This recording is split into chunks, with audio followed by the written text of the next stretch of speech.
Hello दोस्तों, क्या हाल है। तारीख आज 15 नवंबर 2025, दिन शनिवार, हिंदी तिथि एकादशी। और आइए बात करते हैं आज के मुख्य समाचार में देश भर की तमाम बड़ी खबरों पर नजर डालते हैं। देखिए दोस्तों, एक तो आज भगवान बिरसा मुंडा की 150वीं जयंती है और इस मौके पर 15 नवंबर को देश भर में जनजातीय गौरव दिवस के रूप में मनाया जाएगा। हर साल 15 नवंबर को आदिवासी स्वतंत्रता सेनानी बिरसा मुंडा की जयंती के उपलक्ष्य में ये दिवस मनाया जाता है। और इस मौके पर आज पीएम नरेंद्र मोदी गुजरात के नर्मदा जिले का दौरा करेंगे और यहाँ तकरीबन 9,700 करोड़ रुपए से भी ज्यादा की परियोजनाओं की सौगात देंगे। और ये जो दोस्तों लगभग 10,000 करोड़ रुपए की परियोजनाओं का उद्घाटन शिलान्यास करेंगे। इन परियोजनाओं में स्वास्थ्य, शिक्षा और विरासत पर आधारित योजनाएं केंद्रित हैं, जिसमें खास करके आदिवासी सशक्तिकरण पर विशेष जोर दिया जाएगा ना। और वहीं 15 नवंबर को आज गुजरात दौरे के दौरान सूरत में निर्माणाधीन बुलेट ट्रेन स्टेशन का भी निरीक्षण करेंगे प्रधानमंत्री नरेंद्र मोदी। और वहीं दोस्तों आज उत्पन्ना एकादशी तिथि है, तो भगवान विष्णु की पूजा अर्चना का विशेष महत्व होता है। ऐसी मान्यता है कि आज ही के दिन एकादशी तिथि की शुरुआत हुई थी, एकादशी उत्पन्न हुई थी। तो इसीलिए जो लोग साल भर तक एकादशी तिथि का व्रत करना शुरू कर रहे हैं, तो इसी तिथि से व्रत करना शुरू करना चाहिए, है ना। और वहीं दोस्तों आज 15 नवंबर की तारीख इतिहास में भी एक बात को लेकर खास है। देश के राष्ट्रपिता महात्मा गांधी के हत्यारे को आज ही के दिन फांसी सुनाई गई थी 1949 में नाथूराम गोडसे को। चलिए आगे बढ़ते हैं अपन खबरों में। सबसे पहले बात करते हैं बिहार विधानसभा चुनाव के नतीजों के बारे में। तो लगातार 10वीं बार बिहार में नीतीश सरकार देखने को मिली है। बिहार का मतलब नीतीश कुमार। आखिरकार बिहार वासियों ने एक बार फिर से इस बात को सच कर दिखाया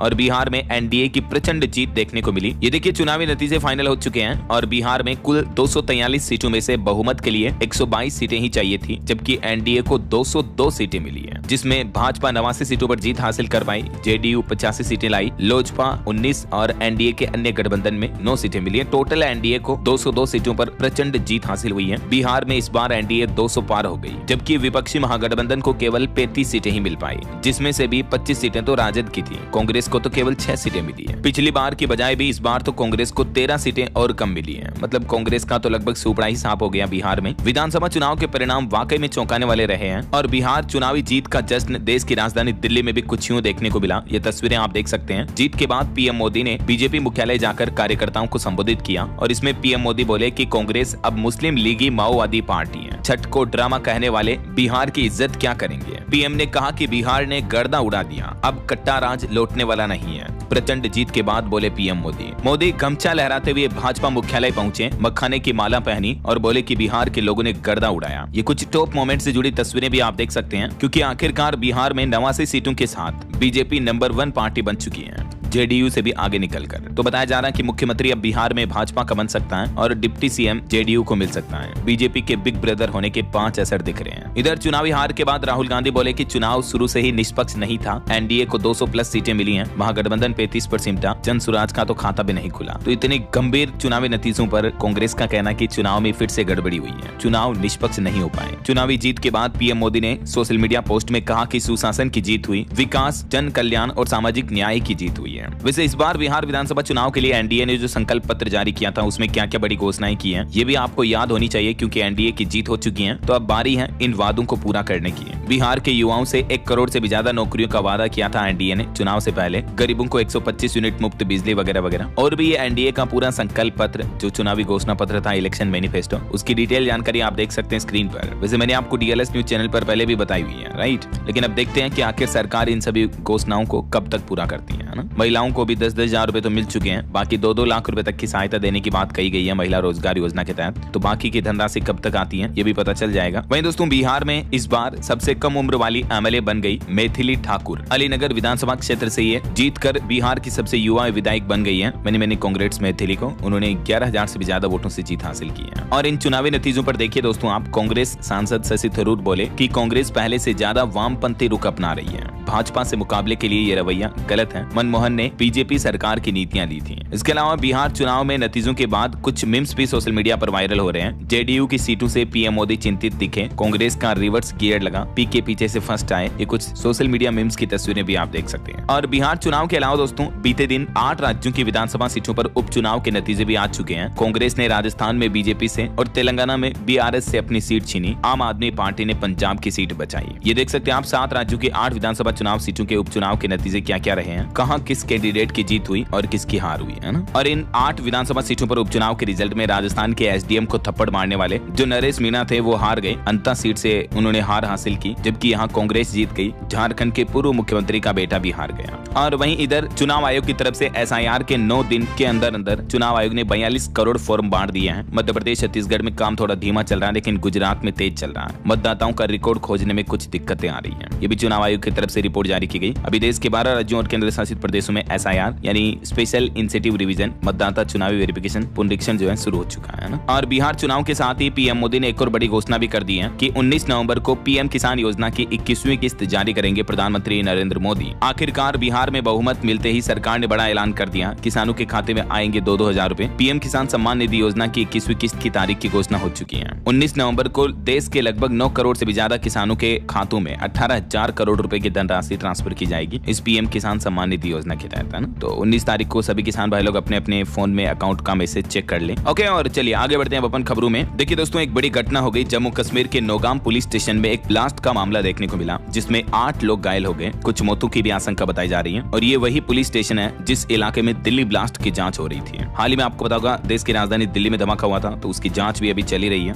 कि इस बीच जम्मू कश्मीर के श्रीनगर में नौगाम पुलिस स्टेशन के अंदर बीती रात तकरीबन 11:30 बजे के लगभग ये बड़ा धमाका हुआ, जिसमें 8 से ज्यादा लोग घायल हो गए। कुछ की मौतों की भी आशंका है। हालांकि मौतों की संख्या के आंकड़े की पुष्टि नहीं हो पाई है। अब इसमें अभी तक इसे कोई आतंकी हमला नहीं बल्कि एक दुर्घटना बताया जा रहा। बाकी जांच के बाद ही पता चल पाएगा, लेकिन हादसा बहुत गंभीर रहा है। अच्छा, वैसे दिल्ली हादसे से जुड़ी भी कुछ बड़ी खबरें देखिए दोस्तों। दिल्ली ब्लास्ट में हरियाणा के नूह से खरीदा गया था अमोनियम नाइट्रेट और इसी से विस्फोटक बनाया गया। उस दुकानदार को भी हिरासत में ले लिया है और आतंकी उमर का घर भी उड़ा दिया गया। ये घर की तस्वीरें आप देख सकते हैं। इसके घर को भी ढा दिया गया प्रशासन की तरफ से, है ना। वहीं दिल्ली धमाके पर सरकार ने भी चेतावनी दी है। सोशल मीडिया पर कोई भी आपत्तिजनक पोस्ट करता है तो उनकी खेर नहीं। असम राज्य में अब तक 17 लोगों को गिरफ्तार भी कर लिया है, जो मतलब दिल्ली के धमाके से जुड़ी कुछ आपत्तिजनक पोस्ट सोशल मीडिया पर कंटेंट वगैरह शेयर कर रहे थे, है ना। और आज 15 नवंबर को भी दिल्ली का लाल किला बंद रहेगा। दिल्ली ब्लास्ट के बाद एएसआई की तरफ से बड़ा कदम उठाया गया। पुलिस की सिफारिश के बाद फैसला लिया। वहीं दिल्ली ब्लास्ट में हरियाणा के 9 से भी 2 और डॉक्टरों को गिरफ्तार किया गया। इनके भी आतंकियों के संपर्क में होने का दावा है। अल फलाह यूनिवर्सिटी की जमीन की पैमाइश भी शुरू हुई। ठीक है, तो ये तो दिल्ली ब्लास्ट से जुड़े अपडेट चल रहे हैं। और इंडियन आर्मी के लिए बड़ी अच्छी खबर आ रही है। देखिए दोस्तों, भारतीय सेना की बढ़ेगी ताकत, आर्मी को मिलेगी इनवर एंटी टैंक मिसाइलें। रक्षा मंत्रालय की तरफ से बीडीएल के साथ एक बड़ा समझौता करार किया गया। बीडीएल यानी भारत डायनामिक्स लिमिटेड के साथ डिफेंस मिनिस्ट्री की तरफ से ये रक्षा समझौतों पर हस्ताक्षर हुए हैं। और ये तकरीबन 2095 करोड़ की डील है, जिसके जरिए इतने हथियार इंडियन आर्मी को दिए जाएंगे, है ना। वहीं देखिए, भारतीय सेना ने 16,000 फीट ऊंचाई पर चलाई मोनोरेल। इसे गजरात कॉर्प्स ने बनाया और इसके जरिए अरुणाचल प्रदेश के पहाड़ी इलाकों में आसानी से पहुंचेगी मदद। भारतीय सेना की तरफ से ट्विटर पर इसका एक वीडियो भी शेयर किया गया, देख सकते हैं आप। चलिए अगला अपडेट देखिए। नर्सरी में बच्चों के प्रवेश की आयु सीमा पर विवाद देखने को मिल रहा। तो अब दिल्ली हाईकोर्ट ने इस मामले पर सरकार से जवाब भी मांगा। अगली सुनवाई 26 नवंबर को होगी। मतलब छोटे बच्चों का जो स्कूल में एडमिशन करवाया जाता है, तो नर्सरी में दाखिले की उम्र क्या होनी चाहिए, इस मुद्दे को लेकर अभिभावक जो विरोध करें, तो इस मामले पर 26 नवंबर को सुनवाई होगी दिल्ली हाईकोर्ट में, है ना। चलिए खबर आ रही है वृद्धावस्था पेंशन को लेकर। यूपी की योगी सरकार ने बड़ा फैसला लिया है। कैबिनेट के फैसले से 70 लाख से भी ज्यादा बुजुर्गों को मिलेगा फायदा। दरअसल उत्तर प्रदेश के बुजुर्गों को अब पेंशन पाने के लिए सरकारी दफ्तरों के चक्कर काटने की जरूरत नहीं होगी। अब फैमिली आईडी पर उपलब्ध विवरण से समाज कल्याण विभाग खुद ही पात्र बुजुर्गों की पहचान करेगा और जिस महीने वे 60 साल की आयु पूर्ण करेंगे, उसी महीने से उनकी वृद्धावस्था पेंशन स्वतः शुरू हो जाएगी। समझ रहे हो, मतलब किसी तरह का कोई फॉर्म ऑनलाइन वगैरह फॉर्म भरने की कोई जरूरत नहीं होगी। 60 साल से जैसे ही ऊपर होंगे तो ऐसे बुजुर्गों की पेंशन ऑटोमेटिक चालू हो जाएगी, है ना। यूपी सरकार की तरफ से ये नया सिस्टम डेवलप किया गया है। और वहीं खबर देखिए, हरियाणा के स्कूलों में मिड डे मील में फर्जीवाड़ा देखने को मिला। नहीं किया जा रहा था ऑनलाइन डेटा अपडेट, मुखिया भेज रही राशन कमी की रिपोर्ट। तो अब इस मामले पर भी जांच के निर्देश जारी हुए हैं। और वहीं सरकारी कर्मचारियों के लिए एक अच्छी खुशखबरी देखिए। सरकार ने बनाई ये नई टाइमलाइन। पेंशन और ग्रेच्युटी समय पर पाने के लिए बहुत ही खास है। जी हाँ, पेंशन एवं पेंशन भोगी कल्याण विभाग DOPPW की तरफ से सरकारी कर्मचारियों को समय पर पेंशन और ग्रेच्युटी मिले, इसके लिए ये नई समय सीमा जारी की है। और ऐसे में अब सरकार द्वारा जारी नई टाइमलाइन क्या होगी, देख सकते हैं आप। इस बारे में डिटेल भी 15 महीने पहले रिटायरमेंट लिस्ट तैयार होगी। 12 महीने पहले सरकारी आवास की जानकारी का सत्यापन होगा। फिर 6 से 12 महीने पहले तक सर्विस रिकॉर्ड की कॉल होगी, मतलब जांच की जाएगी। और 6 महीने पहले कर्मचारी के पेंशन फॉर्म जमा होंगे रिटायरमेंट से, है ना। और उसके 4 महीने पहले ही पेंशन से जुड़े काम निपटान कर लिए जाएंगे। और 2 महीने पहले पेंशन पेमेंट ऑर्डर PPO जारी होगा। और रिटायरमेंट के 21 दिनों के अंदर अंदर एनी हाउ आपकी पेंशन और ग्रेजुएटी से जुड़े सारे काम कंप्लीट हो जाएंगे, है ना। चलिए अगला अपडेट देखिए, एम्प्लॉयमेंट पर एक रिपोर्ट आ रही कि भारत को हर साल 80 लाख नई नौकरियों की जरूरत है। CEA बोले कि AI यानी आर्टिफिशियल इंटेलिजेंस से मजबूत होगी सेवाएं, रोजगार भी नहीं घटेगा। वहीं देखिए उत्तर प्रदेश के इस जिले को मिली बड़ी सौगात, रनवे, टैक्सी ट्रैक और एयरक्राफ्ट पार्किंग के विस्तार को मिली मंजूरी। उत्तर प्रदेश के आगरा में ये डेवलपमेंट किया जाएगा। चलिए सोना चांदी के भाव पर बड़ी खबर आ रही दोस्तों। चांदी एक दिन में 3,363 रुपए तक सस्ती हुई, जबकि इससे पहले आपको बताओगे एक ही दिन में 6,000 रुपए तक महंगी हो गई थी, है ना। और सोना भी 1,760 रुपए तक गिरा और अभी सोने का भाव 1.25 लाख पर चल रहा और चांदी की कीमत लगभग 3,500 रुपए कम होकर अभी चांदी का भाव 1,59,367 रुपए प्रति किलो चल रहा है वापस। बाकी सोने की अलग अलग कैरेट के हिसाब से प्राइस क्या चल रही है देख सकते हैं आप स्क्रीन पर। और वहीं खबर आ रही कि ईडी के सामने पेश नहीं हुए कारोबारी अनिल अंबानी। वैसे ये वर्चुअल माध्यम से पेश होना चाहते थे, लेकिन ईडी ने इनकी बात नहीं मानी, तो ईडी ने अब इनकी अपील ठुकराकर दोबारा समन भेजा है। और वहीं खबर देखिए, आंध्र प्रदेश में 1 लाख करोड़ रुपए निवेश करेगा अडानी ग्रुप। असम राज्य में भी 63,000 करोड़ के इन्वेस्टमेंट का ऐलान किया और आंध्र प्रदेश के विशाखापट्टनम में तो टेक पार्क बनाएगी अडानी कंपनी, है ना। वैसे आंध्र प्रदेश में इन्वेस्टमेंट की मानो बरसात से आ गई। सरकार ने एक ही दिन में साइन किए 3.5 लाख करोड़ से भी ज्यादा के 35 निवेश समझौते हैं और 1.25 लाख नई नौकरियों का भी बड़ा वादा किया। आंध्र प्रदेश के मुख्यमंत्री एन चंद्रबाबू नायडू की अगुवाई में बीते दिन ये बड़े निवेश समझौतों पर सहमति बनी और अडानी समूह की तरफ से भी इसी दरमियान ये बड़ा ऐलान किया गया, है ना। चलिए खबर आ रही है, हिमाचल पंचायत चुनाव में 55 लाख से भी ज्यादा मतदाता वोट डालेंगे। इलेक्शन कमीशन ने वोटर लिस्ट भी तैयार की। कांगड़ा में सबसे ज्यादा वोटर्स होंगे। वहीं देखिए उत्तराखंड के केदारनाथ में 17.5 लाख से भी ज्यादा लोगों ने फैलाया 2300 टन कचरा। अब खच्चरों से लाया जाएगा इस कचरे को वापस। नीचे लाने में तकरीबन 25 करोड़ खर्च होंगे और क्योंकि कचरा जलाने पर तो बैन है उत्तराखंड में, खास करके यहाँ पर, तो इसीलिए अब कचरे को लेकर ये सर्वे रिपोर्ट सामने आ रही देख सकते हैं आप, क्योंकि ऊपर इतना कचरा इकट्ठा हो रहा है ना। चलिए अगला अपडेट देखिए, कर्नाटक राज्य में गन्ना किसानों का आंदोलन अब और हिंसक हुआ। 100 से ज्यादा ट्रैक्टर में आग लगा दी किसानों ने। किसानों की मांग है कि 3300 टन का भाव हमें नहीं चाहिए। अभी एक दिन पहले से आपको पता होगा किसान भाई लोग आंदोलन कर रहे हैं। किसानों ने राज्य की चीनी मिलों से गन्ना की 3500 टन कीमत मांगी है, जबकि सरकार उन्हें 3300 का भाव दे रही है। 200 रुपए कमी है और किसान इस भाव को स्वीकार करने के लिए राजी नहीं है। यही वजह है कि कई किसान ट्रैक्टरों को आग के हवाले कर दे रहे हैं। ये देख सकते हैं आप तस्वीरें। लेकिन दोस्तों किसान भाई लोगों से भी मेरी अपील है कि आंदोलन प्लीज शांतिपूर्ण करें ताकि किसी को किसी तरह की प्रॉपर्टी का नुकसान ना हो, है ना। और वहीं इधर शंभू बॉर्डर से भी कौमी इंसाफ मोर्चा का धरना खत्म हुआ। सरकार से वार्तालाप में बनी सहमति। दिल्ली कूच का फैसला भी टाला क्योंकि हरियाणा पुलिस ने इनको रोका था। तो अभी शंभू बॉर्डर पर चल रहा कौमी इंसाफ मोर्चा का धरना जो खत्म हो गया, है ना। चलिए अगला अपडेट देखिए दोस्तों, आज 15 नवंबर से ही टोल प्लाजा पर कुछ बड़े बदलाव होने जा रहे हैं। अगर आपने भी ये गलती कर दी तो दोगुना टोल भरना पड़ सकता है। दरअसल आज से ही टोल प्लाजा पर टोल टैक्स भरने का तरीका बदलने जा रहा है। अगर आपकी गाड़ी पर फास्टैग लगा हुआ है तब तो कोई दिक्कत ही नहीं है, ऑटोमेटिक टोल कट जाएगा हर बार की तरह, ठीक है। लेकिन अगर फास्टैग नहीं चिपकाया हुआ है तो फिर आप ये गलतियां करने से बचें। और वो ये दोस्तों की फास्टैग नहीं है आपकी गाड़ी पर तो आप फिर केस में टोल टैक्स जमा ना करें, क्योंकि केस में पेमेंट करने पर दुगुना टोल लगेगा। वहीं अगर आप यूपीआई या डिजिटल पेमेंट तरीके से पेमेंट करते हो तो फिर 1.25 गुना ही देना पड़ेगा। उदाहरण के लिए अगर टोल प्लाजा पर कहीं बेस टोल 100 रुपए है तो फास्टैग से तो 100 के 100 लगेंगे। अगर आप यूपीआई से पेमेंट करते हो तो 125 देने होंगे, लेकिन कैश भुगतान करते हो तो 200 डायरेक्टली 2x यानी डबल देना होगा, ठीक है ना। तो फास्टैग नहीं होने की स्थिति में यूपीआई से यानी फोन पे, गूगल पे वगैरह से पेमेंट करना ज्यादा सही रहेगा ना। चलिए अगला अपडेट देखिए, हरियाणा में अब कृषि जोन में स्थापित हो सकेंगे उद्योग भी। सरकार की तरफ से हरी झंडी मिली। मिक्स्ड लैंड यूज के नियम भी बदल दिए हैं। Department of town and country planning को ध्यान में रखते हुए सरकार की तरफ से कृषि के इलाकों में औद्योगिक चीजें स्थापित करने के लिए भी नियमों में कुछ बदलाव किए हैं। देख सकते हैं आप डिटेल। इससे खास करके हाईवे किनारे रहने वाले लोगों को फायदा होगा, क्योंकि सरकार या कोई भी उद्योगपति उन किसानों की जमीनों को लेकर आराम से इसका डेवलपमेंट वगैरह कर सकेंगे, है ना। चलिए अगला अपडेट देखिए, इंश्योरेंस कंपनियों को केंद्र सरकार ने निर्देश दिया और कहा कि हेल्थ क्लेम के सेटलमेंट में तेजी लाएं, स्टैंडर्ड ट्रीटमेंट प्रोटोकॉल भी तैयार करें, क्योंकि कई इंश्योरेंस कंपनियां अपने ग्राहकों को समय पर जो क्लेम सेटलमेंट नहीं दे रही, तो इसी को लेकर सरकार की तरफ से निर्देश जारी किया।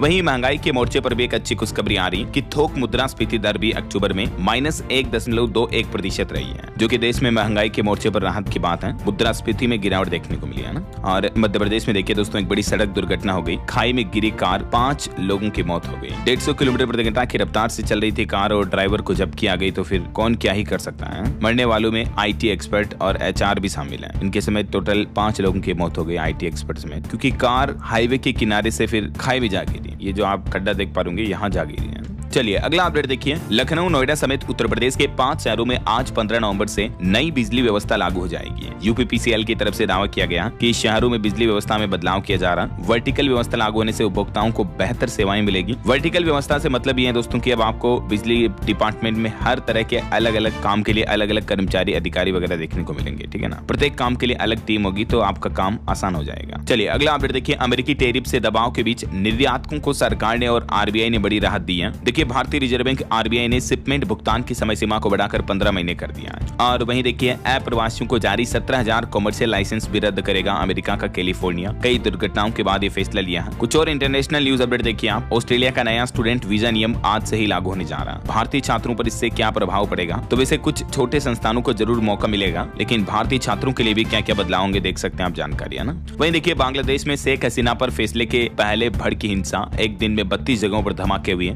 दर्जनों बसों को आग लगा दी गई। ढाका में 400 पैरामिलिट्री सैनिक भी तैनात किए गए हैं। आज बांग्लादेश के पूर्व प्रधानमंत्री शेख हसीना को अदालत के द्वारा सजा सुनाई जानी है और उससे पहले देश भर में हिंसा बढ़ गई। उनकी पार्टी आवामी लीग ने विरोध में पूरे देश में लॉकडाउन लगाने की मांग की है। इतने हालात गंभीर चल रहे, देखिए जरा। 32 जगहों पर बम फटे और दर्जनों बसों में आग लग गई। वहीं खबर आ रही 18 घंटे काम कर रही जापान की नई पीएम, सुबह 3 बजे मीटिंग बुलाई, घोड़े की तरह काम करने को कहा। ऐसे में सवाल ये कि क्या लौटेगा ओवरवर्क से मौत का कल्चर। जापान के नई प्रधानमंत्री साने ताइकाची जो है अभी देर रात तक काम कर रही है, 18 घंटे खुद। देखिए युवाओं को जरूर इनसे हिम्मत और प्रेरणा लेनी चाहिए। वहीं खबर आ रही पाकिस्तान में आर्मी चीफ के खिलाफ हुए सुप्रीम कोर्ट के जज, संविधान में बदलाव का विरोध किया। देश भर में प्रदर्शन की तैयारी में अब इमरान की पार्टी।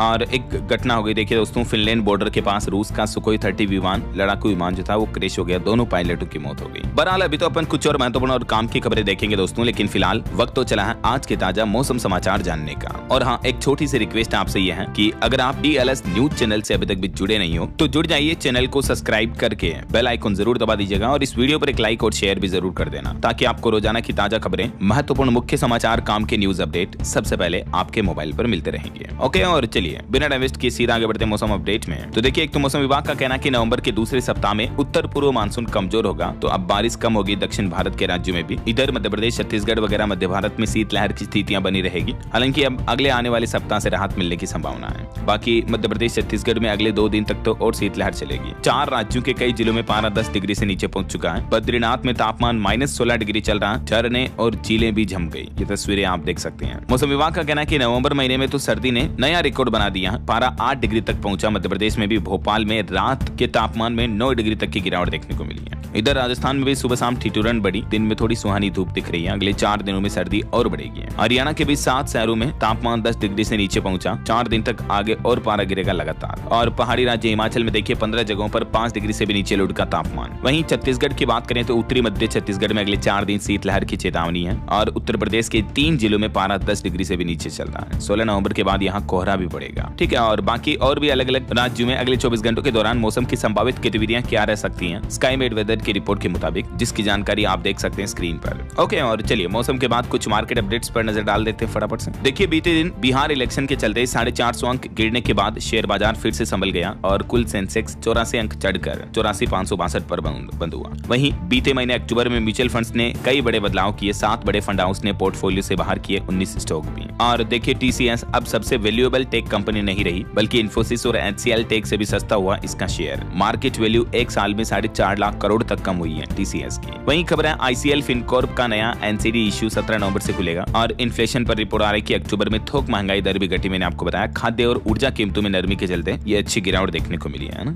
वहीं कंजप्शन पर रिपोर्ट आ रही है कि देश में बढ़ती खपत का असर दिख रहा। भारत ने 2024-25 में आयात की है 1.5 करोड़ टन से भी ज्यादा खाद्य तेल। और वहीं महंगाई भत्ते पर देखिए, तमिलनाडु सरकार ने बड़ा फैसला लिया है। महंगाई भत्ता 58% कर दिया। 16 लाख कर्मचारियों और पेंशनर्स को सीधा फायदा होगा। 3% बढ़ोतरी कर दी, जो पहले 55% था उसको बढ़ाकर 58% कर दिया। तमिलनाडु के मुख्यमंत्री एम.के. स्टालिन की तरफ से बड़ी घोषणा की गई है। और वहीं देखिए, केंद्रीय वाणिज्य मंत्री पीयूष गोयल का कहना है कि अमेरिका, यूरोपीय यूनियन समेत अन्य देशों के साथ भी भारत का मुक्त व्यापार समझौते पर बातचीत जारी है। भारत कनाडा ने आर्थिक सहयोग को नई दिशा में देने के लिए महत्वपूर्ण साझेदारी की है। खास करके खनिजों व स्वच्छ ऊर्जा पर जोर दिया जाएगा ना। वहीं देखिए, एसी और एलईडी निर्माण को मिलेगी रफ्तार, 13 कंपनियां करेगी 1914 करोड़ का निवेश, 60,000 रोजगार मिलने की भी उम्मीद है। और एक श्रद्धांजलि, भारत की सबसे उम्रदराज अभिनेत्री कामिनी कौशल का निधन हो गया। 98 साल की उम्र में इन्होंने अंतिम सांस ली।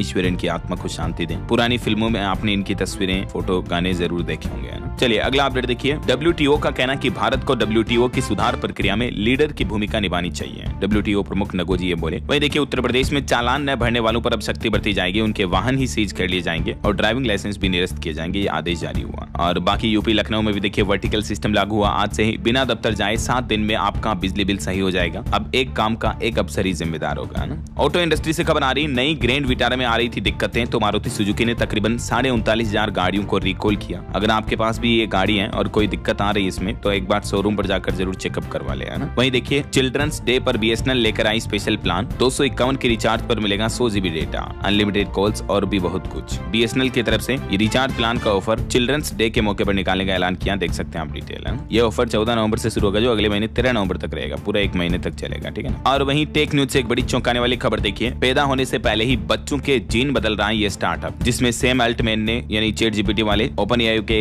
CEO ने भी पैसे लगाए हैं। वैज्ञानिक बोले कि खतरनाक होगा ये। दरअसल ये एक बायोटेक कंपनी है जिसका नाम है प्रिवेंटिव, जो कि एक ऐसी तकनीक पर काम कर रही है जो भविष्य में जीन एडिटिंग के जरिए बच्चों में आनुवंशिक बीमारियों से छुटकारा दिलाएगी, है ना। और ये तकनीक बहुत ही एडवांस होगी। आप अपने हिसाब से जिस तरह का बच्चा चाहते हैं कस्टमाइज करवा पाएंगे कि आपके बच्चे में क्या क्या चीजें एडिट करनी है। ऐसा भूरी आंखें चाहिए, गोरा कलर चाहिए, जो भी है आप मॉडिफिकेशन करवा पाएंगे ऐसे। और खबर देखिए, रेंट एग्रीमेंट बनवाना अब बेहद सस्ता हुआ है। 10 साल तक स्टाम्प ड्यूटी पर मिलेगी बम्पर छूट। उत्तर प्रदेश सरकार की तरफ से कैबिनेट बैठक में यह बड़ा फैसला लिया गया है। हालांकि रेंट डीड की रजिस्ट्री जरूर करवा ले अगर लंबे समय तक किराए पर देने किसी को, तो ठीक है। और खबर देखिए, भारत नेपाल के बीच हुआ रेल व्यापार समझौता, जोगबनी विराटनगर लिंक से बढ़ेगी कार्गो ढुलाई भी, दोनों देशों के बीच ट्रेड बढ़ेगा। एक बड़ी चिंताजनक खबर आ रही कि 5 साल से कम उम्र के 1/4 बच्चों की निमोनिया से हो रही मौत। ग्रामीण इलाकों में प्रकोप ज्यादा है इसका। चिकित्सा विज्ञान की तरफ से चौंकाने वाले डेटा जारी किए गए। खास करके भारत में निमोनिया की वजह से हर साल इतने बच्चों की जानें जा रही है। वहीं देखिए दिल्ली मेरठ एक्सप्रेसवे को लेकर बड़ी खबर आई, पूरी होगी सबसे बड़ी मांग। नितिन गडकरी ने आदेश दिया कि इस एक्सप्रेसवे पर जो लाइटिंग की व्यवस्था प्रॉपर नहीं है तो जल्दी लाइटें लगाई जाएगी, है ना। और उत्तराखंड में देखिए भूकंप से बचाव के लिए आज होगी प्रदेश भर में मॉक ड्रिल। आधुनिक तकनीक का प्रयोग करने के भी निर्देश दिए हैं। तो आज 15 नवंबर को पूरे उत्तराखंड में भूकंप की मॉक ड्रिल होगी, तो ध्यान रहे आप प्रशासन वगैरह का साथ दें, है ना, किसी तरह से पैनिक ना हो। और खबर आ रही कि 300 करोड़ रुपए का ऋण लेगी हिमाचल सरकार, अधिसूचना जारी हुई। 15 साल की अवधि के लिए RBI के जरिए ये लोन लिया जाएगा।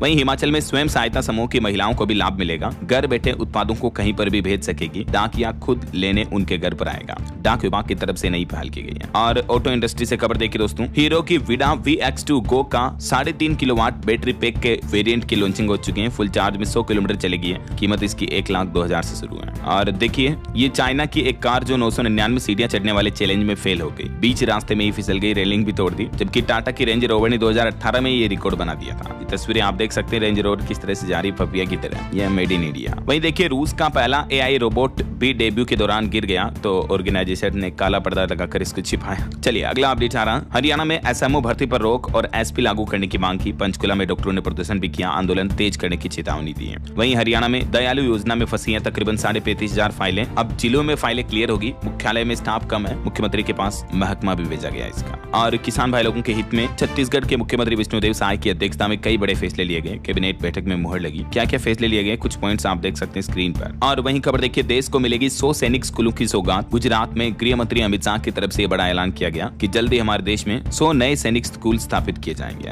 वहीं देखिए योगी सरकार की कैबिनेट बैठक में भी 20 फैसले लिए गए। न्यायिक सेवा, लेखपाल नियमावली और आम जनता को बड़ी राहत दी है। और दिल्ली के दुकानदारों को सरकार ने एक और बड़ा तोहफा दिया है। बार बार दुकान का रजिस्ट्रेशन करवाने का झंझट अब खत्म होगा। इससे व्यापार बढ़ेगा। हर 21 साल में रिन्यू करवाने वाली अनिवार्यता को समाप्त कर दिया दिल्ली सरकार ने। व्यापारियों को ये बड़ी राहत देते हुए, ठीक है। वहीं बैंकिंग न्यूज से खबर आ रही, HDFC बैंक की सर्विसेज कुछ घंटों के लिए बंद रही। आज 15 नवंबर की रात 12 बजे से लेकर दोपहर 12 बजे तक HDFC की नेट बैंकिंग, मोबाइल बैंकिंग वगैरह ये सर्विस आपको थोड़ी बंद देखने को मिल सकती है ना। चलिए अगली खबर देखिए, PM स्वनिधि योजना को 31 मार्च 2030 तक बढ़ाने को भी मंजूरी दी केंद्र सरकार की तरफ से पीएम मोदी ने कहा कि देश भर के रेहड़ी पटरी वाले भाई बहनों को आत्मनिर्भर बनाने के लिए ये योजना लाभदायी साबित होगी, है ना। वहीं खबर आ रही, मुख्यमंत्री योगी आदित्यनाथ नाराज हुए, अब सरकारी दफ्तरों में बदल जाएगी ये व्यवस्था। सभी डीएम और पुलिस अफसरों के लिए नया फरमान आया। दरअसल यूपी में सरकारी कार्यालयों में लैंडलाइन फोन की निष्क्रियता पर सीएम योगी ने नाराजगी जताई है। तो अब सभी डिपार्टमेंट में लैंडलाइन फोन को फिर से सक्रिय करने का आदेश जारी हो चुका है ना। और वहीं देखिए उत्तर प्रदेश में 7 फेरे के पहले वर वधु को लगाना होगा अंगूठा, बायोमेट्रिक फिंगरप्रिंट्स देने होंगे, तभी मुख्यमंत्री सामूहिक विवाह योजना के तहत उनकी शादी हो पाएगी। फर्जीवाड़ा रोकने के लिए सीएम योगी ने नया आदेश जारी किया ना। चलिए कुछ और स्टेट न्यूज अपडेट देखते हैं फटाफट से। देखिए राजस्थान में 15 अप्रैल तक होंगे पंचायत निकाय चुनाव, हाईकोर्ट की तरफ से बड़ा फैसला सुनाया गया। वहीं मध्य प्रदेश के भिवानी में देखिए 20 घंटे लंबा जाम लग गया, लोग बाग भूखे प्यासे रहे। मध्य प्रदेश महाराष्ट्र बॉर्डर पर बिजासन घाट में कई ट्रक और कंटेनर फंस गए। ये ड्रोन वीडियो भी आ रहा है, देख सकते हैं। और एक अच्छी रिपोर्ट आ रही कि दुनिया के टॉप 2% रिसर्चर्स में मध्य प्रदेश इंदौर के भी 3 साइंटिस्ट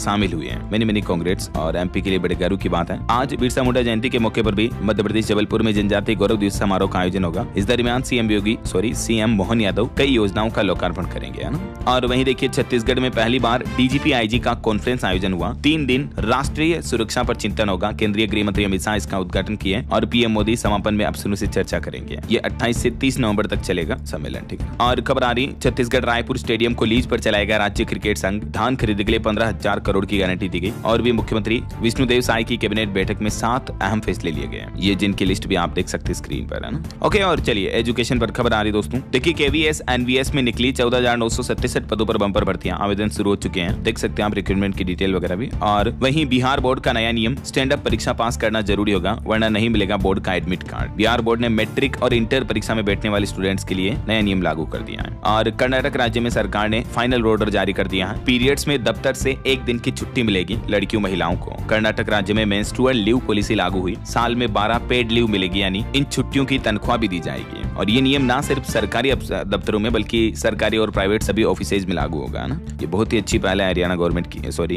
कर्नाटक गवर्नमेंट की, है ना। ओके, और चलिए दोस्तों अंत में आज के राशिफल पर नजर डाल लेते हैं। देखिए मकर राशि वालों के सोचे हुए काम पूरे होंगे और कुंभ राशि वाले लोगों को भी धन लाभ होने के योग है। और भी कुछ अलग अलग राशियों का राशिफल आप देख सकते हैं स्क्रीन पर। और हाँ दोस्तों, आप मुझे कमेंट करके बताइए कि इस बार बिहार चुनाव में पूरे विपक्षी महागठबंधन को कुल कितनी सीटें मिली हैं, कमेंट करके बताइए। साथ ही इस वीडियो को लाइक और शेयर करना, डीएलएस न्यूज चैनल को सब्सक्राइब करके बेल आइकन जरूर दबा देना, रोजाना ऐसी इंफॉर्मेटिव जानकारियां, महत्वपूर्ण समाचार देखते रहने के लिए। ओके, ख्याल रखिएगा अपने आप का, अपने परिवार का। मिलेंगे अगले नेक्स्ट अपडेट में, तब तक के लिए जय हिंद, जय भारत, वंदे मातरम।